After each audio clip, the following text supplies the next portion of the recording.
Hello dear learners, welcome to English Over Chai. In today's video, we'll be discussing chapter 4 of the Beehive textbook, A Truly Beautiful Mind, written by Albert Einstein. Albert Einstein को हम सब लोग जानते हैं, बहुत ही renowned physicist रहे हैं जिन्होंने theory of relativity जैसी theories दी हैं। और ये जो चैप्टर है Truly Beautiful Mind, ये इन्हीं की पर्सनल और प्रोफेशनल लाइफ के बारे में है। इन्होंने क्या क्या इनके काम रहे हैं, क्या क्या इन्होंने किया है अपनी लाइफ में, ये पूरा चैप्टर उसी बात को डेडिकेटेड है। So without wasting any further time, चलिए आगे बढ़ते हैं और आज का ये वीडियो शुरू करते हैं। जो आज पॉइंट्स हम डिस्कस करने वाले हैं उसमें ऑथर का एक छोटा सा इंट्रोडक्शन है, चैप्टर एक्सप्लेनेशन है और वन लाइनर्स है जो कि आपके 10 क्वेश्चन आंसर्स का सेट है। It is just for your revision. तो चलिए आगे बढ़ते हैं और देखते हैं हमारा ऑथर का introduction. Born on 14th March 1879, Einstein showed early brilliance in mathematics studying physics in Zurich. 14th March 1879 में ये born हुए थे और ज्यूरिक जो है वो एक प्लेस है आपके स्विट्जरलैंड में। Zurich is a place in Switzerland और वहां पर मैथमेटिक्स में और फिजिक्स के सब्जेक्ट्स में, इन दो सब्जेक्ट्स में इन्होंने अपनी ब्रिलियंस शो की थी, यानी कि बहुत ही शार्प थी इन दो सब्जेक्ट्स में। और इसी से ही पता चल रहा है कि फिजिक्स में इनका बचपन से ही इंटरेस्ट रहा है और जिसकी वजह से ये फिजिक्स के फील्ड में इतना ज्यादा इन्होंने नाम किया था। Einstein, a German-born physicist, became a US citizen in 1940, fleeing Nazi persecution in 1933. Germany में ये बॉर्न हुए थे और जर्मन बेस्ड होने के बावजूद भी ये 1940 में यूएस सिटीजनशिप इन्होंने ले ली थी। क्यों इन्होंने यूएस सिटीजनशिप ले ली थी? Because of the Nazi persecution. Nazis क्या था, जो आपने पढ़ा होगा कि नाजीज जो थे उनका राज था which was led by Adolf Hitler. Adolf Hitler इसके लीडर थे और ये जो है ये लोगों पे काफी अत्याचार करते थे। परसिक्यूशन का मतलब होता है अत्याचार करना।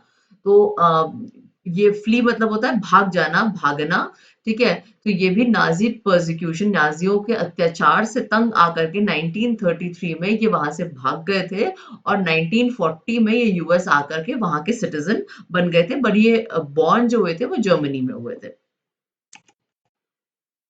He transformed physics with his theory of relativity. Theory of relativity की वजह से इन्होंने पूरी फिजिक्स को ट्रांसफॉर्म कर दिया था, एकदम फिजिक्स की काया पलट कर दी थी और बहुत ही बड़ा ये कंट्रीब्यूशन था फिजिक्स के क्षेत्र में। E is equal to mc square, his famous equation demonstrated the equivalence of energy and mass.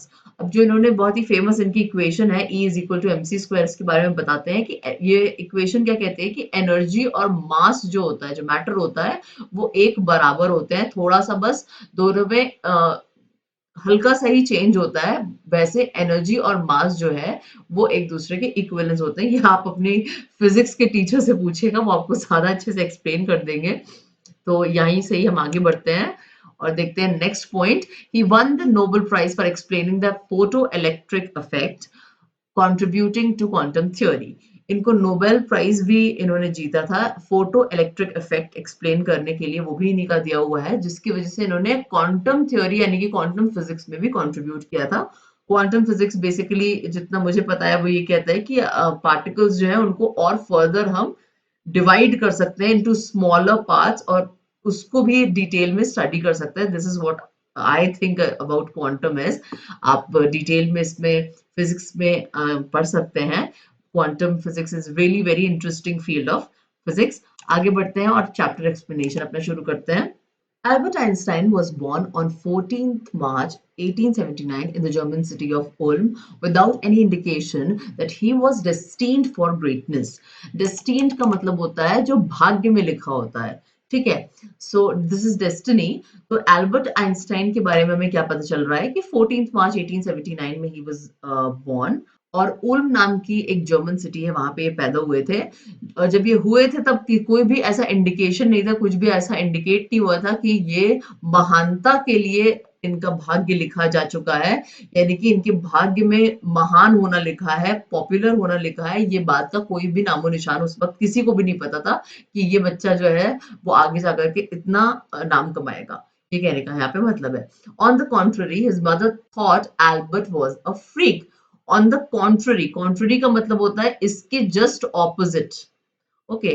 Contrary का मतलब हुआ ऑपोजिट होना, कि किसी को भी नहीं पता था कि बच्चा इतना ग्रेटनेस होने के लिए डेस्टिन्ड है या इसका भाग्य में लिखा हुआ है। इसके उल्टा, बजाय इसके, इनकी मदर जो थी वो समझती थी कि एल्बर्ट एक फ्रीक है।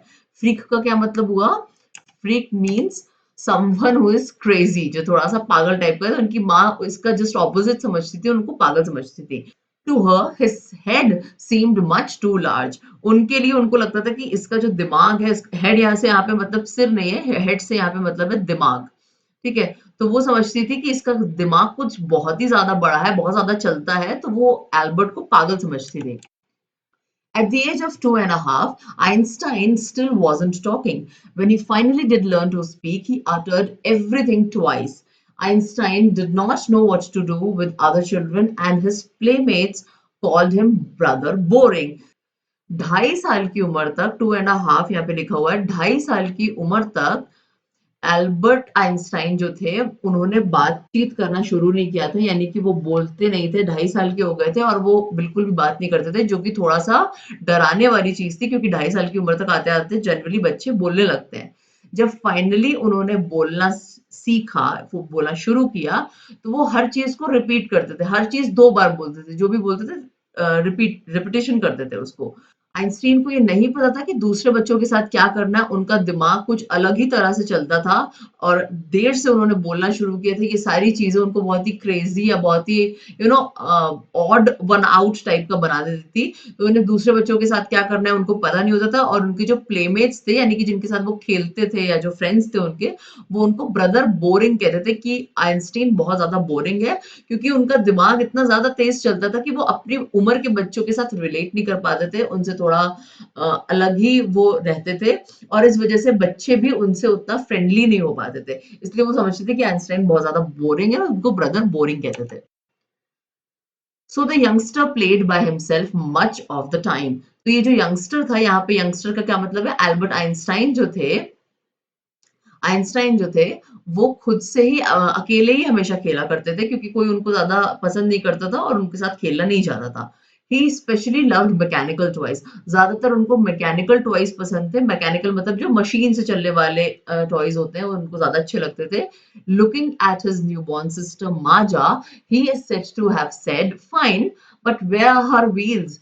तो जब उनकी बहन माजा का जन्म हुआ था, जब वो बॉर्न हुई थी, तो जब एल्बर्ट ने पहली बार अपनी न्यू बॉर्न सिस्टर को देखा, तो उन्होंने बोला, हाँ फाइन, ये सब तो ठीक है, हाँ बहन हुई है, लेकिन उसके व्हील्स कहाँ हैं? वो समझ रहे थे कि इंसानों के भी व्हील्स होते हैं। वो इतना ज्यादा मैकेनिकल और इन सब चीजों में खोए रहते थे कि वो पूछते थे कि इसके व्हील्स कहाँ हैं, ये चलेगी कैसे? व्हील्स तो है ही नहीं इसके पास चलने के लिए। तो इस तरह की बातें उन्होंने की थी। The headmaster once told his father that what Einstein chose as a profession wouldn't matter because he'll never make a success at anything.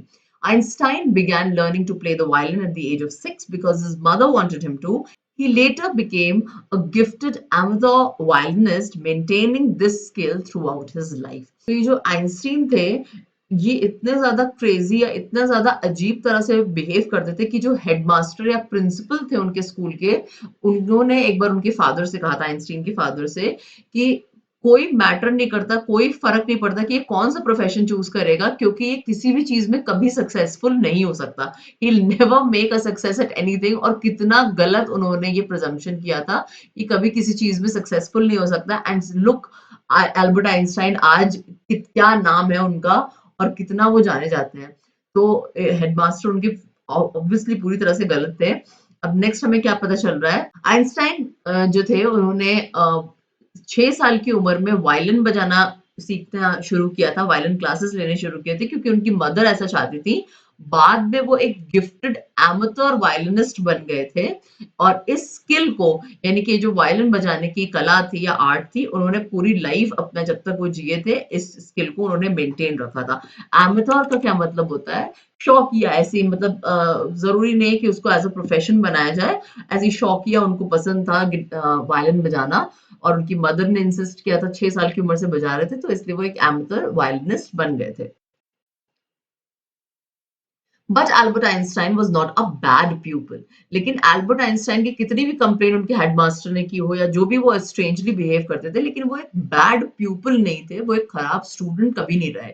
He went to high school in where Einstein's family had moved when he was 15 months old and scored good marks in almost every subject.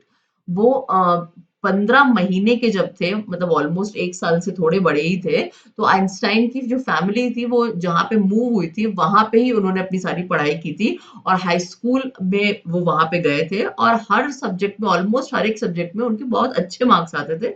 वो bad प्यूपिल बिल्कुल भी नहीं थे।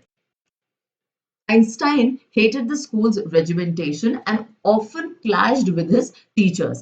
Regimentation का क्या मतलब होता है? जो strict rules and regulations होते हैं स्कूल में या किसी भी इंस्टीट्यूशन में, उसको हम regimentation कहते हैं। तो ये जो स्कूल का जो strict discipline था या जो strictness थी, वो आइंस्टाइन को बिल्कुल पसंद नहीं आती थी। वो तो किसी को भी पसंद नहीं होती है। आई होप आपको भी पसंद नहीं हो गया है, आई एम श्योर। और ऑफन उनका क्लैश हो जाता था उनके टीचर्स के साथ, यानी कि वो भिड़ जाते थे अपने टीचर्स से किसी न किसी बात को लेके। At the age of 15, Einstein felt so stifled there that he left the school for good. स्टिफल्ड का क्या मतलब होता है? बहुत ज्यादा सफोकेटिंग होना, दम घुटना। मतलब 15 साल की उम्र तक वो स्कूल गया और मे बी हाई स्कूल में वो होंगे, और 15 साल की उम्र तक आते आते वो इतना ज्यादा स्टिफल्ड, इतना घुटन महसूस करने लगे थे स्कूल का ये स्ट्रिक्ट एटमोस्फेयर की वजह से कि इन्होंने स्कूल जाना ही छोड़ दिया था, इन्होंने स्कूल से ड्रॉप आउट कर दिया था। The previous year, Albert's parents had moved to Milan and left their son with relatives. अब प्रीवियस ईयर यानी कि 1 साल पहले की बात है कि एल्बर्ट के जो पेरेंट्स थे वो मिलान नाम की एक जगह है वहां पे वो मूव कर गए थे, शिफ्ट कर गए थे और अपने सन को, अपने बेटे एल्बर्ट को उन्होंने रिलेटिव्स के पास, रिश्तेदारों के पास छोड़ दिया था। आफ्टर प्रोलॉन्ग्ड डिस्कशन, प्रोलॉन्ग्ड का क्या मतलब होता है? काफी लंबा डिस्कशन। तो काफी लंबे डिस्कशन के बाद क्या हुआ? Einstein got his wish to continue his education in German speaking Switzerland. कि काफी बहसबाजी हुई उनके उनके पेरेंट्स के साथ और लंबे डिस्कशन के बाद फाइनली आइंस्टाइन जो थे, उनकी जो ये विश थी, जो इच्छा थी कि वो जर्मन स्पीकिंग स्विट्जरलैंड में अपनी पढ़ाई कंटिन्यू करें, वो पूरी हो गई थी। तो स्विट्जरलैंड वो पढ़ने के लिए गए थे और अपनी बाकी की एजुकेशन उन्होंने स्विट्जरलैंड से की थी, in a city which was more liberal than Munich. पहले वो म्यूनिक नाम की जगह पे रहते थे, स्विट्जरलैंड वो पढ़ने के लिए गए थे, उसके लिए उन्होंने अपने पेरेंट्स को कन्विंस किया था। और स्विट्जरलैंड जो था, हमें यहाँ पे क्या पता चल रहा है, वो ज्यादा लिबरल था म्यूनिक के कंपैरिजन में। लिबरल का क्या मतलब होता है? ज्यादा मॉडर्न था। यहाँ पे लिबरल का मतलब है मॉडर्न होना, काफी थोड़ा सा हाई फाई टाइप का था compare to Munich. Einstein was highly gifted in mathematics and interested in physics, and after finishing school, he decided to study at the university in Zurich. तो आइंस्टाइन जो थे वो हाईली गिफ्टेड थे। Gifted जो होता है, बच्चे जो होते हैं, जैसे कहते हैं कि गॉड गिफ्ट है, वो इतने ज्यादा ब्रिलियंट थे मैथमेटिक्स और फिजिक्स में कि कहा जाता था कि जैसे ये गॉड गिफ्ट है इनको, इतनी ज्यादा ब्रिलियंस। तो गिफ्टेड बच्चे या गिफ्टेड किसको कहा जाता है? जिसके पास कोई यूनिक सा टैलेंट होता है या कुछ ऐसी बात होती है जो उसको दूसरों से अलग बनाती है, और ये कहा जाता है कि ये गॉड का गिफ्ट है, ऊपर वाले की तरफ से एक गिफ्ट है इस बच्चे को। तो ये भी बहुत ज्यादा गिफ्टेड स्टूडेंट्स में से थे, गिफ्टेड चाइल्ड थे। मैथमेटिक्स में तो बहुत ही ब्रिलियंट थे और साथ में ये फिजिक्स में भी बहुत अच्छे थे। और स्कूल फिनिश करने के बाद he decided to study at a university in Zurich. Zurich मैंने आपको पहले ही बताया, स्विट्जरलैंड में एक जगह है, वहां की ज्यूरिक की एक यूनिवर्सिटी में इन्होंने आगे की अपनी स्कूल के बाद की पढ़ाई करने का निर्णय लिया। But science wasn't the only thing that appealed to the dashing young man with the walrus mustache. Walrus इस तरह का एक जानवर होता है, और ये जो आप देख रहे हैं ना, ये जो हिस्सा देख रहे हैं आप वॉलरस का, ये इस तरह की मुस्टैश थी। वॉलरस मुस्टैश का क्या मतलब हुआ कि जैसे ये आप देख रहे हैं इस तरह की मुस्टैश एल्बर्ट आइंस्टाइन की थी। इसका क्या मतलब होता है? मूछें। ठीक है, तो जो इनकी जो मूछें थी वो वॉलरस जैसी थी, इस तरह की थी। पैराग्राफ में ये क्या बोल रहे हैं कि साइंस ही केवल ऐसी चीज नहीं थी जो इस हैंडसम से यंग मैन को अपील करती थी या हैंडसम यंग मैन को अट्रैक्ट करती थी, कुछ और भी था जो इनको अट्रैक्ट करता था। अब हम आगे देखेंगे वो क्या था। He also felt a special interest in a fellow student, Mileva Marius, whom he found to be a clever creature. अब सिर्फ साइंस ही ने उनको अट्रैक्ट नहीं किया था, और किसने अट्रैक्ट किया था? उनके साथ में पढ़ने वाली उनकी क्लासमेट थी जिनका नाम था मेलीवा मिरायस। उनमें उनका एक स्पेशल इंटरेस्ट आ गया था, उनकी तरफ वो अट्रैक्ट हो गए थे, जिनको वो बहुत ही क्लेवर क्रीचर मानते थे। क्रीचर मतलब कोई भी जैसे हम एनिमल्स को भी क्रीचर कह देते हैं, जो भी गॉड ने क्रिएट किया है वो एक क्रिएचर है। तो उनको वो बहुत ही क्लेवर ह्यूमन बीइंग समझते थे, बहुत ही इंटेलिजेंट समझते थे। This young Serb had come to Switzerland because the university in Zurich was one of the few in Europe where women could get degrees. SERB का क्या मतलब होता है? Relating to Serbia. सर्बिया एक जगह का नाम है, एक प्लेस है, वहां का कोई व्यक्ति या वहां से जो रिलेटेड हो उसको हम सर्ब कहते हैं। तो ये जो लड़की थी ये सर्बिया की थी, और ये जो यंग सर्ब थी वो स्विट्जरलैंड क्यों आई थी? क्योंकि जो ज्यूरिक यूनिवर्सिटी थी, जो यूनिवर्सिटी इन ज्यूरिक थी, वो यूरोप की कुछ यूनिवर्सिटीज में से एक थी जहां पे women could get their degrees. मतलब जो औरतें थी, जो विमेन थी, वो भी वहां पढ़ सकती थी। यानी कि सारी यूनिवर्सिटीज या सारे एजुकेशनल इंस्टीट्यूशंस में विमेन नहीं पढ़ सकती थी, सिर्फ कुछ ही में पढ़ सकती थी, और ये जो यूनिवर्सिटी इन ज्यूरिख थी ये उनमें से एक थी। Einstein saw in her an ally against the Philistines, those people in his family and at the university with whom he was constantly at odds. अब आइंस्टाइन जो थे वो उनकी तरफ क्यों अट्रैक्ट हुए थे? क्योंकि उनको उस लड़की में क्या दिखा था? एक एलाई नजर आया था उस लड़की में। एलाई मतलब एक दोस्त, एक फ्रेंड नजर आया था उस लड़की में, जो कि उनकी मदद करता अगेंस्ट दीज फिलिस्टीन्स। फिलिस्टीन्स मतलब अनएजुकेटेड जो लोग होते हैं या थोड़ा इलिटरेट होते हैं, उनको हम फिलिस्टीन्स कहते हैं। तो ये जो सब अनएजुकेटेड टाइप के लोग थे, अब वो कौन अनएजुकेटेड या फिलिस्टीन्स थे? वो लोग जो उसकी फैमिली में मेंबर्स थे, फैमिली मेंबर्स थे, और वो लोग जो यूनिवर्सिटी में उनके साथ थे, अल्बर्ट आइंस्टाइन के साथ थे, जिनके साथ वो लगातार कॉन्स्टेंटली एट ऑड्स का क्या मतलब होता है? लगातार उनके थोड़ा सा कड़वे संबंध थे, या उनके साथ वो उनकी इक्वेशन नहीं बैठती थी। तो इस तरह के दो लोग जो थे, जो यूनिवर्सिटी में कुछ लोग जिनसे उनकी बनती नहीं थी, और फैमिली में लोग जो जिनसे उनकी बनती नहीं थी, इनको यहाँ पे फिलिस्तीन्स या अशिक्षित कहा गया है। उनके अगेंस्ट ये जो लड़की थी उनमें एक दोस्त उनको नजर आया, जिसकी वजह से वो उनकी तरफ अट्रैक्ट हो गए। The couple fell in love. Letters survive in which they put their affection into words, mixing science with tenderness. अब ये जो कपल था, यंग कपल, एल्बर्ट आइंस्टाइन और जो लड़की थी, ये दे फेल इन लव, इन्हें आपस में एक दूसरे से प्यार हो गया। लेटर्स एक दूसरे को एक्सचेंज करते थे, चिट्ठियां एक दूसरे को लिखते थे, जिसमें ये बहुत ही अफेक्शन, बहुत ही लगाव उनके वर्ड्स में, इनके शब्दों में रहता था। बहुत ही प्यार भरे लेटर्स ये लिखते थे, जिसमें ये साइंस को भी मिक्स कर देते थे। सॉफ्टनेस, टेंडर का नेस का क्या मतलब होता है? सॉफ्टनेस। ठीक है, तो ये जो सॉफ्टनेस होती थी उसमें साइंस भी मिक्स कर देते थे। और आइंस्टाइन क्या लिखते थे? How happy and proud I shall be when we both have brought our work on relativity to a victorious conclusion. अभी आइंस्टाइन जो थे वो चिट्ठी में लिखते थे कि कितना ज्यादा खुश और कितना ज्यादा प्राउड, बहुत कितना गर्व मैं महसूस करूंगा। जो थ्योरी ऑफ रिलेटिविटी है, मे बी यहाँ पे उसी की बात हो रही है, कि जो वर्क हमारा चल रहा है, जो हम काम कर रहे हैं रिलेटिविटी पे, जब ये हम एक विक्टोरियस कंक्लूजन पे लेके आएंगे, यानी कि जब इसको हम कंक्लूड करेंगे, एंड करेंगे, तो हमारी जीत होगी। विक्टोरियस मतलब विक्ट्री से ये वर्ड निकला है, जीत होना। ठीक है, तो जब इसको हम एक विक्टोरियस कंक्लूजन पे लाएंगे तो कितना ज्यादा मुझे खुशी होगी जो हमारे ये काम हो रहा है। In 1900, at the age of 21, Albert Einstein was a university graduate and unemployed. अब 1900 जो ईयर था उसमें 21 साल के हो गए थे Albert Einstein.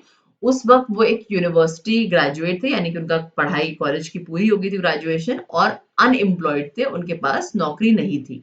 He worked as a teaching assistant, gave private lessons, and finally secured a job in 1902 as a technical expert in the patent office in Bern. अब इन्होंने एक टेम्परेरी तौर के लिए इन्होंने टीचिंग असिस्टेंट यानी कि ट्यूशन टीचर या ट्यूटर की तरह काम किया, प्राइवेट लेसन्स दिए, मतलब भाई ट्यूशंस दिए, और फाइनली 1902 में उनको एक जॉब मिल गई, एक टेक्निकल एक्सपर्ट की। अब चूंकि उन्होंने मैथमेटिक्स और फिजिक्स में तो अच्छे ही थे, तो टेक्नोलॉजी की फील्ड में टेक्निकल एक्सपर्ट की इनको एक जॉब मिल गई, एक पेटेंट ऑफिस में, जो कि बार्न में सिचुएटेड था। While he was supposed to be assessing other people's inventions, Einstein was actually developing his own ideas in secret. He is said to have jokingly called his desk drawer at work the Bureau of Theoretical Physics. अब जब ये जो technical expert की तरह वहां पे job कर रहे थे, तो अब इनका वहां पे बेसिकली काम ये था कि जो दूसरे लोगों के इन्वेंशन थे, जो दूसरे लोग इन्वेंशन करते थे, उसमें उनकी मदद करना, असिस्टेंट के तौर पे उनकी हेल्प करना। लेकिन ये करने के साथ साथ वो अपने आइडियाज भी सीक्रेटली डेवलप कर रहे थे, यानी कि अपने दिमाग में भी कुछ कुछ आइडियाज वो सोचने लग गए थे अपने इन्वेंशंस के बारे में। तो उनको ऐसा कहा जाता था, मजाक में लोग उनसे कहते थे कि उनकी जो डेस्क का ड्रॉर है, यानी कि जहां पे वो बैठते थे जिस डेस्क पे ऑफिस में, उसकी ड्रॉर को कहा जाता था कि ये ब्यूरो है, ये ड्रॉर जो है वो एक ब्यूरो है थियोरेटिकल फिजिक्स की। यानी कि वो फिजिक्स से रिलेटेड इतनी सारी चीजें सोचते रहते थे, आइडियाज, और लिखते रहते थे कि थियोरेटिकल फिजिक्स का एक ब्यूरो, ब्यूरो का मतलब है ऑफिस या ऑर्गेनाइजेशन, उनकी पूरी ये ड्रॉर है। इस तरह से लोग उनके साथ मजाक करते थे। One of the famous papers of 1905 was Einstein's special theory of relativity, according to which time and distance are not absolute. Absolute का क्या मतलब होता है? Complete. ठीक है, तो 1905 में, अब ये यहाँ पे नौकरी इनकी टेक्निकल एक्सपर्ट की तरह लग गई थी, और 1905 के एक बहुत ही फेमस इनके पेपर्स हुए, पेपर्स मतलब जो रिसर्च वर्क वगैरह इन्होंने किया होगा, ठीक है, रिसर्च वर्क्स या रिसर्च आर्टिकल्स वगैरह जो ये इन्होंने लिखे होंगे, उनमें जो आइंस्टीन है उनकी थ्योरी ऑफ रिलेटिविटी मेंशन है। ये थ्योरी ऑफ रिलेटिविटी क्या कहती है कि टाइम और डिस्टेंस जो है वो कंप्लीट नहीं है। कहने का मतलब है कि वो आपस में एक दूसरे को पूरा नहीं करते हैं। Indeed, two perfectly accurate clocks will not continue to show the same time if they come together again after a journey, if one of them has been moving very fast relative to the other. अब इसको explain कैसे किया गया है कि अगर दो घड़ियां हैं, मान लीजिए ये दो घड़ी हैं, ठीक है, और दोनों में ही एकदम टाइम जो दिया हुआ है वो एक बिल्कुल एग्जैक्टली दिया हुआ है, जैसे होना चाहिए, एकदम भी एक सेकंड भी आगे पीछे नहीं है। और अगर दोनों क्लॉक्स को हम वापस से लेके आएंगे एक पूरी जर्नी करवाने के बाद, कहने का मतलब है कि एक दो घड़ियों को हमने एक साथ एक ही टाइम पे सेट किया, ठीक है, बिल्कुल परफेक्ट आवर मिनट सेकंड सारी सुइयां, और एक घड़ी उसमें से थोड़ी सी तेज चल रही है, थोड़ा फास्ट चल रही है, और उस घड़ी को हमने एक जर्नी करवाने के बाद, यानी कि काफी टाइम के बाद दोनों घड़ियों को अगर हम लेके आएंगे एक दूसरे के सामने, तो जो परफेक्टली एक्यूरेट क्लॉक्स थी ये स्टार्टिंग में, उन वो सेम टाइम नहीं शो करेंगी। क्यों? क्योंकि दूसरी एक जो उनमें से घड़ी थी वो फास्ट, उसको थोड़ा सा चल रही थी कंपेयर टू दी अदर। तो कहने का मतलब है ये जो थ्योरी ऑफ रिलेटिविटी है कि टाइम और डिस्टेंस जो है वो आपस में कंप्लीट नहीं है, वो इक्विवेलेंट नहीं है, ये यहाँ पे कहना चाहते हैं। From this followed the world's most famous formula which describes the relationship between mass and energy. अभी जो इन्होंने घड़ियों वाला जो एग्जांपल दिया था, इसने क्या फॉलो किया, इससे आगे चल करके जो सबसे फेमस फॉर्मूला वर्ल्ड का आज तक का रहा है, जो इनका दिया हुआ है, जो मास और एनर्जी के बीच का रिलेशनशिप दिखाता है, वो इनका आ गया इससे, और वो क्या था, E is equal to MC square. ये इनका एनर्जी और मास का जो कॉन्सेप्ट इन्होंने समझाया है, ये वर्ल्ड की सबसे ज्यादा फेमस इक्वेशन या सबसे फेमस फॉर्मूला अब तक का रहा है। While Einstein was solving the most difficult problems in physics, his private life was unraveling. Unraveling का क्या मतलब होता है? बहुत ही उलझा हुआ। कोई चीज जब उलझी हुई होती है या गांठें लगी होती हैं उसमें, उसको हम अनरावलिंग कहते हैं। तो जब फिजिक्स की ये इतनी डिफिकल्ट से प्रॉब्लम्स को, इतने कठिन प्रश्नों को सुलझा रहे थे, सॉल्व कर रहे थे, तो एक तरफ प्रोफेशनल लाइफ में तो ये बहुत ही कठिन कठिन चीजों को सुलझा रहे थे, लेकिन उनकी प्राइवेट लाइफ दूसरी तरफ बहुत ज्यादा उलझ गई थी। Albert had wanted to marry Mileva right after finishing his studies, but his mother was against it.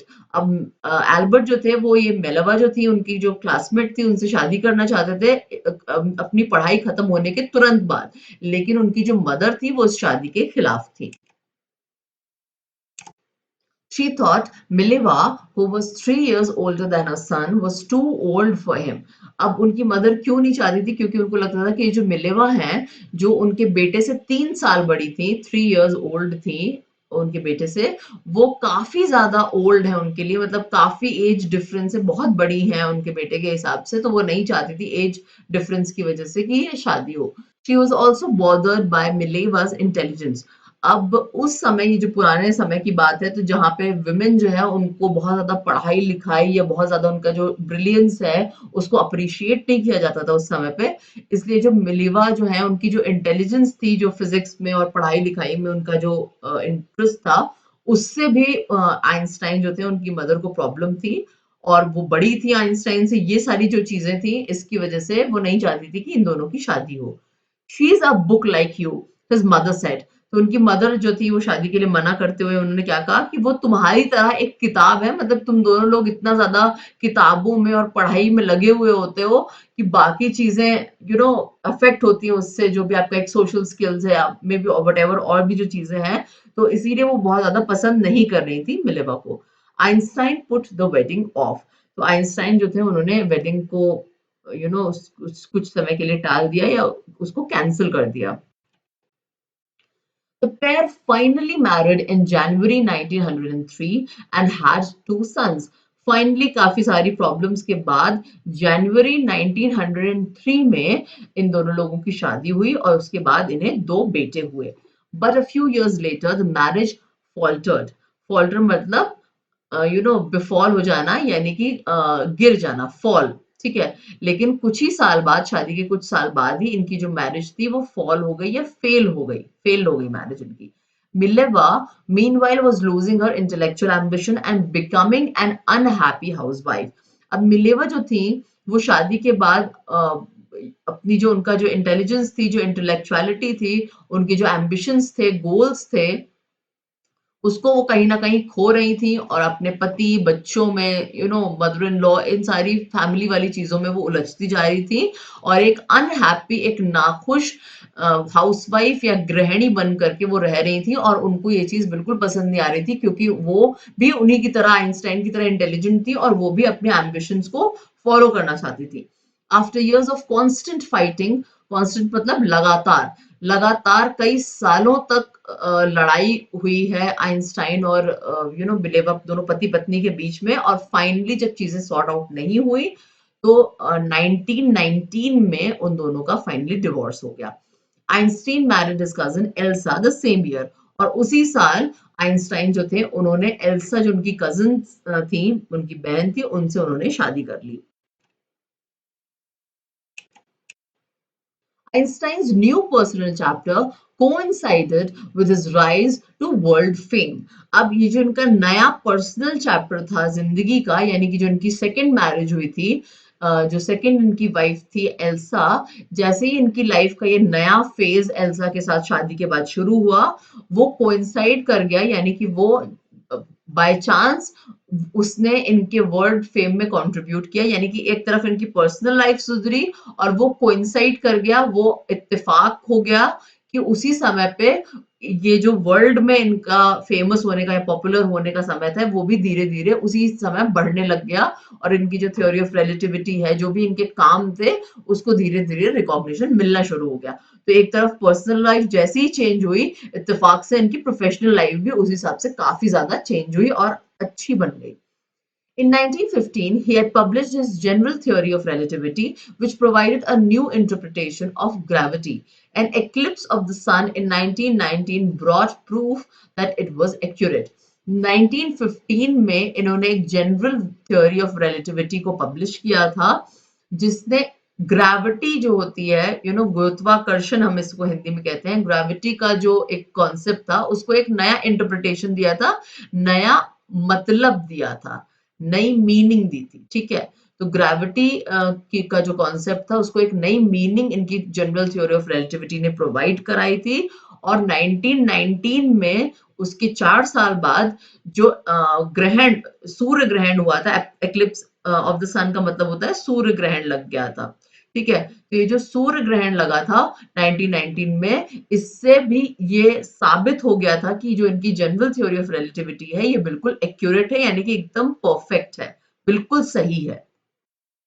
Einstein had correctly calculated in advance the extent to which the light from fixed stars would be deflected through the sun's gravitational field. The newspapers proclaimed his work as a scientific revolution. अब इन्होंने क्या बिल्कुल correctly calculate कर लिया था, इन्होंने advance में ही पहले से ही ये कैलकुलेट किया था कि फिक्स स्टार्स जो आसमान में फिक्स स्टार्स हैं उनसे जो लाइट डिफ्लेक्ट होती है यानी कि उनसे जो लाइट आती है वो किस एक्सटेंट तक जाती है, किस एक्सटेंट तक डिफ्लेक्ट होगी through the sun's gravitational field. यानी कि सूरज में जो ग्रेविटी फील्ड का फील्ड है, जो उसका गुरुत्वाकर्षण है, ग्रेविटेशनल फील्ड है, उससे प्रभावित होकर के, उससे इफेक्ट होकर के जो स्टार्स, फिक्स स्टार्स से जो लाइट आ रही है वो किस एक्सटेंट पे यानी कि किस डिग्री तक डिफ्लेक्ट हो पाएगी, किस डिग्री तक रिफ्लेक्ट होगी, किस एंगल को वो फॉर्म करेगी। ये चीज इन्होंने बिल्कुल सटीक कैलकुलेट कर ली थी। तो इनका जो वर्क था ये इस चीज को कैलकुलेट करने वाला, ये न्यूज़पेपर में साइंटिफिक रेवोल्यूशन की तरह आया था कि साइंस के क्षेत्र में इन्होंने क्रांति लेके आए हैं। ये क्रांतिकारी ये हैं साइंस के फील्ड के और ये बहुत बड़े महारथी हैं साइंस के। इस तरह से ये इनकी प्रशंसा हुई थी। तो एक तरफ इनकी पर्सनल लाइफ में एक नया चैप्टर शुरू हुआ था और दूसरी तरफ इनकी प्रोफेशनल लाइफ में भी काफी इनको प्रसिद्धि मिल रही थी। Einstein received the Nobel prize for physics in 1921 और फिजिक्स के फील्ड में नोबेल प्राइज इन्होंने हासिल किया था 1921 में। He was showered with honors and invitations from all over the world and lauded by the press. Lauded का क्या मतलब होता है? Applause करना, praise, ठीक है, सिंपल वर्ड्स में आप समझ लीजिए, praise, प्रशंसा करना किसी की, ठीक है, प्रशंसा करना। तो इनको जब ये ऑनर मिला था, जब इनको नोबेल प्राइज मिला था, तो पूरी दुनिया भर से इनको जगह-जगह से इनविटेशंस आ रहे हैं और जगह-जगह से लोग सम्मानित करने के लिए उनको बुला रहे हैं। ऑल ओवर द वर्ल्ड ये छा गए थे और जो प्रेस थी यानी कि जो मीडिया था उसने भी इनको बहुत ज्यादा अप्रिशिएट किया था, बहुत ज्यादा इनकी प्रशंसा की थी। When the Nazis came to power in Germany in 1933, Einstein immigrated to the United States. Immigrated का क्या मतलब होता है? Immigrated means एक कंट्री से दूसरी कंट्री मूव कर जाना, एक देश को छोड़ देना हमेशा के लिए और दूसरी जगह जाके बस जाना। तो मैंने आपको अभी इंट्रोडक्शन में जो हम ऑथर का देख रहे थे उसमें बताया था कि जब नाजीज जो थे उनका पावर बढ़ने लगा था जर्मनी में 1933 में, तब आइंस्टाइन जो थे वो यूनाइटेड स्टेट शिफ्ट कर गए थे, पूरी तरह से मूव कर गए थे, इमिग्रेट हो गए थे। नाजीज को लीड किया था अडोल्फ हिटलर ने, ठीक है, और काफी ज्यादा ये लोग अत्याचार करते थे दूसरों पे और इसी से तंग आकर के आइंस्टीन जो थे वो यूनाइटेड स्टेट्स में इमिग्रेट हो गए थे। 5 years later, the discovery of nuclear fission in Berlin had American physicists in an uproar. अब इसके 5 साल बाद जब न्यूक्लियर फिजन की डिस्कवरी हुई बर्लिन में, इसकी वजह से अमेरिकन फिजिसिस्ट जो थे उनमें एक तहलका मच गया। अप्रोर मतलब एक तहलका, एक हाहाकार मच गया, क्योंकि न्यूक्लियर फिजन का क्या मतलब होता है कि आपका जो एटम्स होते हैं वो और छोटे छोटे पार्ट्स में डिवाइड हो जाते हैं और काफी ज्यादा हीट और एनर्जी प्रोड्यूस करते हैं। मतलब कहने का मतलब है सिंपल भाषा में बॉम्ब की तरह। तो ये जो रिएक्शन था, केमिकल रिएक्शन, इससे बॉम्ब या एक्सप्लोजन चीज हो सकती थी, इसकी जो डिस्कवरी हुई थी बर्लिन में, इससे अमेरिकन जो फिजिसिस्ट थे उनमें एक बहुत ही ज्यादा अशांति फैल गई थी। वो लोग बहुत ज्यादा हाहाकार उनमें बच गया था। Many of them had fled from fascism. Fascism क्या होता है? एक पॉलिटिकल आइडियोलॉजी है, एक पॉलिटिकल मूवमेंट था फेसिज्म का, वो उस समय काफी ज्यादा प्रचलित हुआ था। तो बहुत सारे लोग इस चीज से, इस पॉलिटिकल सिस्टम से में फंसना नहीं चाहते थे और वहां से भाग गए थे, जैसे कि आइंस्टीन ने किया था वैसे ही।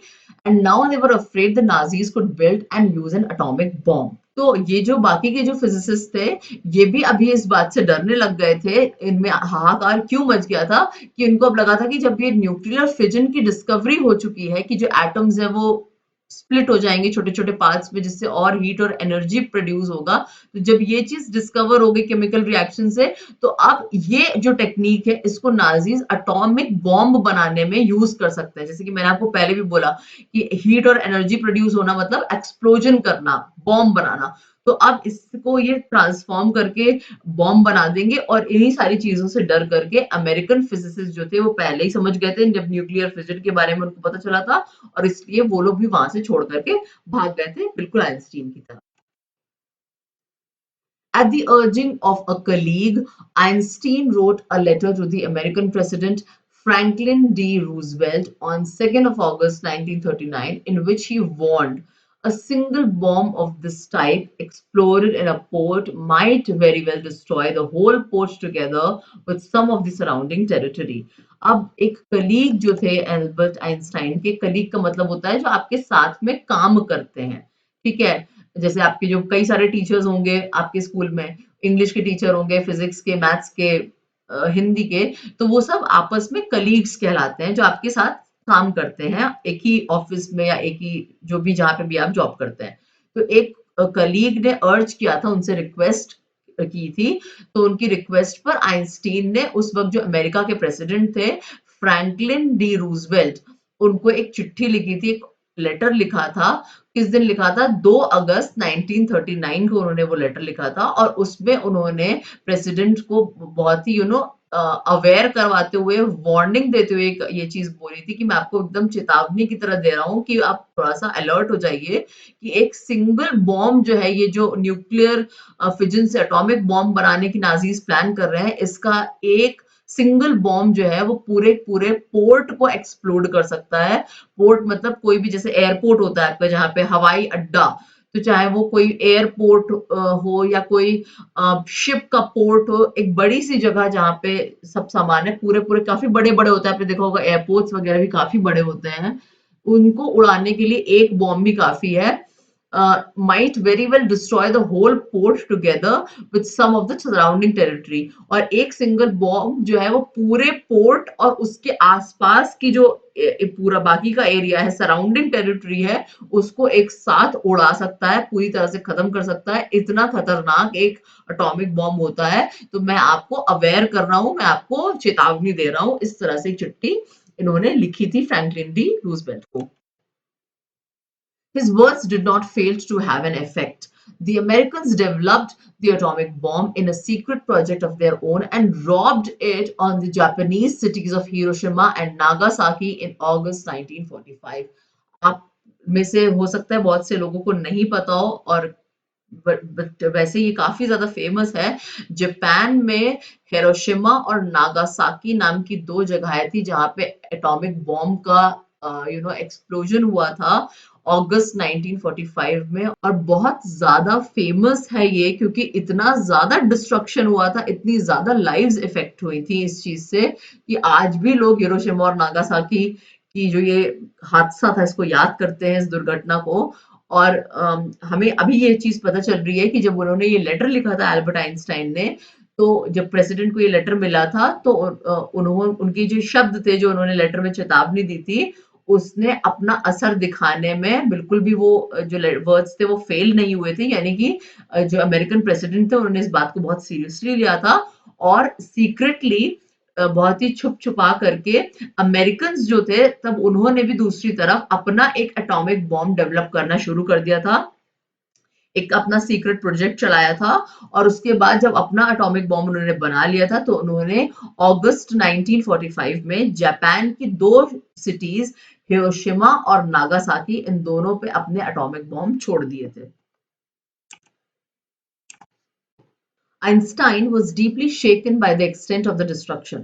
अब चूंकि इन्होंने ही वो लेटर लिखा था और उसके बाद वो एटॉमिक बॉम्ब सीक्रेटली प्रोजेक्ट शुरू हो गया था, और जापान में इतना ज्यादा डिस्ट्रक्शन हुआ था इसकी वजह से, तो ये जो एल्बर्ट आइंस्टाइन थे ये बहुत ज्यादा इस चीज से हिल गए थे, इस डिस्ट्रक्शन से, और इनको बहुत ज्यादा इस चीज से एकदम शॉक लगा था क्योंकि इन्हीं की वजह से वो लेटर उनको मिला था, और फिर बाकी जो इवेंट्स हुए थे वो इनके उस लेटर की वजह से हुए थे। अब आगे इन्होंने क्या किया, this time he wrote a public missive to the United Nations. अब की बार इन्होंने क्या किया था, इन्होंने एक पब्लिक मिसिव लिखा यूनाइटेड नेशंस को। मिसिव मतलब क्या होता है? Missive means an official letter, एक ऑफिशियल चिट्ठी लिखना। तो अब की बार इन्होंने यूनाइटेड नेशंस को एक चिट्ठी लिखी थी। In it he proposed the formation of the world government. अब इसमें इन्होंने क्या किया, इस लेटर में इन्होंने एक आइडिया प्रपोज किया, एक आइडिया अपना प्रस्ताव रखा कि वर्ल्ड की भी एक गवर्नमेंट होनी चाहिए, सिर्फ कंट्रीज की नहीं, एक वर्ल्ड गवर्नमेंट भी होनी चाहिए जो बाकी कंट्रीज को भी अपने कंट्रोल में रख सके। ये नहीं कि हर कंट्री अपनी अपना देख रही है और आपस में लड़ मर रही है। तो एक वर्ल्ड गवर्नमेंट का फॉर्मेशन होना चाहिए, ये प्रस्ताव, ये आइडिया इन्होंने अपना उस लेटर में लिखा।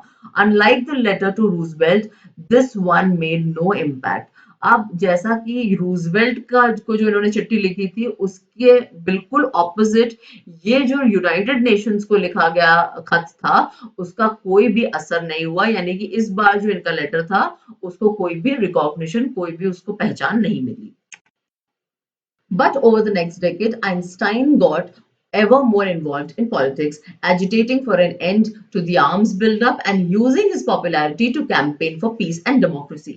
लेकिन फिर नेक्स्ट डेकेड में ही जब इन्होंने चिट्ठी लिखी यूएन को और उसका कोई असर नहीं हुआ और एक लेटर ने इतना ज्यादा डिस्ट्रक्शन कर दिया था, तो फिर अब जो थे आइंस्टाइन जो थे वो पॉलिटिक्स में इन्वॉल्व हो गए। एजिटेटिंग एजिटेटिंग का क्या मतलब, वो आंदोलन करना। वो किस चीज का आंदोलन करने लग गए, टू एंड आर्म्स बिल्डअप, यानी कि जो हथियार बनाना किसी भी प्रकार का, जैसे कि इसमें हमारा एटॉमिक बॉम्ब है, इस तरह के आर्म्स बिल्डअप को, हथियार बनाने की चीज को खत्म करने का ये आंदोलन करने लगे पॉलिटिक्स में इन्वॉल्व होके। और अपनी जो पॉपुलैरिटी थी, जो ये पॉपुलर हो गए थे अपने काम की वजह से फिजिक्स के फील्ड में, उसकी वजह से ये इस पॉपुलैरिटी का इस्तेमाल करने लगे पीस और डेमोक्रेसी को कैंपेन करने के लिए। कैंपेन का मतलब होता है किसी चीज के लिए, किसी नोबल कॉज के लिए एक साथ आना और उसका तब तक प्रचार करते रहना जब तक और लोग उससे प्रभावित ना होने लगे, उन पे असर ना पड़ने लगे। तो वो अपनी इस पॉपुलैरिटी को पीस और डेमोक्रेसी लाने में यूज करने लग गए कि लोग उनकी बात सुनेंगे। When Einstein died in 1955 at the age of 76, he was celebrated as a visionary and a world citizen as much as a scientific genius. अब आइंस्टीन जब 1955 में 76 इयर्स की एज में जब इनकी डेथ हुई, तो इनको सिर्फ एक साइंटिफिक जीनियस की तरह ही नहीं सेलिब्रेट किया जाता था। सेलिब्रेट करने का मतलब किसी को बहुत ही याद करना, किसी को बहुत ज्यादा, इंसान को सेलिब्रेट करने का क्या मतलब हुआ कि इंसान के बारे में बहुत ज्यादा उससे रिलेटेड खुशी मनाना, उससे रिलेटेड चीजों को उसको सेलिब्रेट करना, उसको ऊपर उठाना। तो सिर्फ एक साइंस के फील्ड के जीनियस की वजह से इनको सेलिब्रेट नहीं किया जाता था, पर इनको एक विजनरी भी माना जाता था। विजनरी मतलब जो दूर की सोच सके, जो दूर का देख सके, और एक वर्ल्ड का सिटीजन की तरह भी इनको देखा गया, इनको देखा जाता था इनकी डेथ के बाद। वर्ल्ड सिटीजन मतलब कि ये सिर्फ अपने ही देश के सिटीजन नहीं थे, बल्कि ये पूरे वर्ल्ड का एक सिटीजन, काफी रिनाउंड सिटीजन की तरह माने जाने लग गए। ऐसी भी उपलब्धि, ऐसा भी एक ओहदा इनको दिया गया। So with this we have come to the end of this chapter. आगे बढ़ते हैं और अपने वन लाइनर्स को डिस्कस करते हैं। Where and when was Albert Einstein born? कहाँ पे और कब ये पैदा हुए थे? Ulm, Germany on 14th March 1879. How did Einstein's mother initially perceive him as a child? Starting में उनकी मदर को क्या लगता था जब वो बच्चे थे, तो वो कैसे उनको देखती थी? वो समझती थी कि वो एक फ्रीक है, थोड़ा सा क्रेजी है, और ये किस वजह से है? Due to his seemingly large head. उनका काफी ज्यादा बड़ा दिमाग है, कुछ ज्यादा ही भगवान ने उनको दिमाग दे दिया है, इस वजह से वो उनको क्रेजी समझती थी। Why was Einstein nicknamed brother boring by playmates? क्यों उनके फ्रेंड्स उनको ब्रदर बोरिंग कह के बुलाते थे? He struggled with social interaction and playmates found him uninteresting, क्योंकि वो उनके अंदर कोई सोशल इंटरेक्शन करने की कैपेबिलिटी नहीं थी, कुछ फ्रेंडशिप करना, ये सब चीजें उनको आती नहीं थी, सोशल स्किल्स में बहुत ही बेकार थे, वो पुअर थे, और इसकी वजह से जो उनके फ्रेंड्स थे उनको बहुत ही अनइंटरेस्टिंग सा मानते थे, उनको बहुत ही बोरिंग लगते थे वो, इसलिए वो उनको ब्रदर बोरिंग कहते थे। Why did Einstein leave high school in Munich at the age of 15? 15 साल की उम्र में वो म्यूनिक से क्यों चले गए हाई स्कूल करने के बाद? He left high school due to dissatisfaction with its regimentation. जो स्कूल की स्ट्रिक्टनेस थी, रेजिमेंटेशन था, उससे डिससेटिस्फाइड होकर के वो उनको बिल्कुल पसंद नहीं आता था, इसकी वजह से वो हाई स्कूल छोड़ करके वहां से चले गए थे। What instrument did Einstein learn at age 6? 6 साल की उम्र में क्या इंस्ट्रूमेंट बजाना उन्होंने सीखा था? Violin. Where did Einstein continue his education after leaving Munich? Munich छोड़ने के बाद उन्होंने बाकी की पढ़ाई अपनी कहाँ से की थी?